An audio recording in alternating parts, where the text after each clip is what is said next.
ऐकताय का? एक छोटीशी गोष्ट. आज मी तुम्हाला एका छोट्याशा जलपरीची गोष्ट सांगणार आहे. The little mermaid.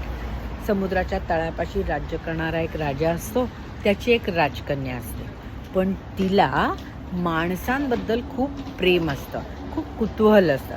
कारण ती जलपरी असते.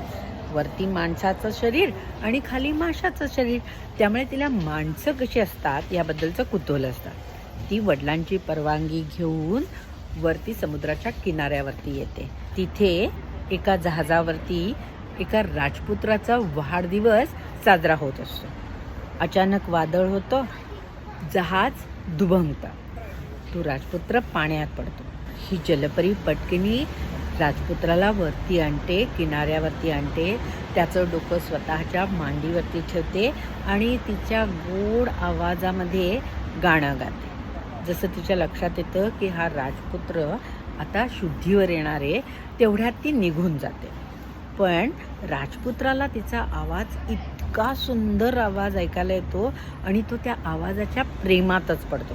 पण राजपुत्राने तिला काही पाहिलेलं नसतं. आपल्याला वाचवणारा तो चेहरा नाही, पण तो आवाज राजपुत्र शोधत असतो. आणि तशीच जलपरी जशी खाली जाते तशी सतत त्या राजपुत्राबद्दल विचार करत असते. तिला करायचं असतं लग्न त्या राजपुत्राशीच, कारण तिला तो इतका आवडलेला असतो. न राहून ती एका जादूगरणीकडे जाते आणि सांगते की मला एक राजपुत्र खूप आवडला आहे, पण त्यासाठी मला माणूस बनवायचा आहे. तर तू माणूस बनवशील का? तर ती जादूगरणी म्हणते हो बनवीन की, पण 2 अटी आहेत. एक तर माणूस झाला त्याला तुझा गोड गळा तू मला दिला पाहिजेस, आणि दुसरं 3 दिवसात जर का त्या राजपुत्राने तुला ओळखलं नाही आणि तुझ्याशी लग्न केलं नाही तर मात्र तू परत काही माणूस होऊ शकत नाही. ती अट मान्य करते. ठरल्याप्रमाणे ती माणूस होते आणि तिचा गोड गळा ती त्या जादूगरणीला देते.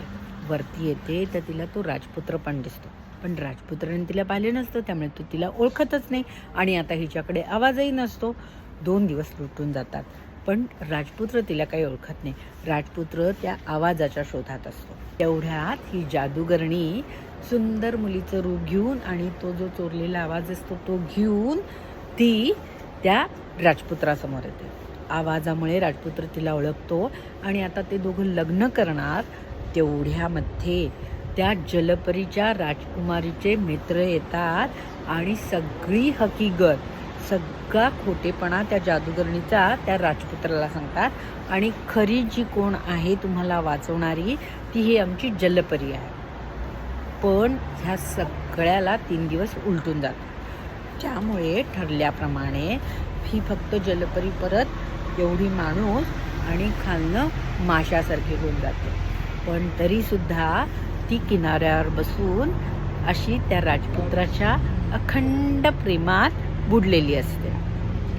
ह्या गोष्टीचं तथ्यबिथ्य काही नाही, पण एक गोष्ट म्हणून मला खूप आवडली होती म्हणून मी तुम्हाला सांगितली. पण अजूनही कोपनहेगनच्या समुद्र किनाऱ्यावरती ती छोटीशी राजकुमारी तिचा स्टॅच्यू बनवलेला आहे आणि ती अशीच राजपुत्राची त्या वाट पाहत आहे.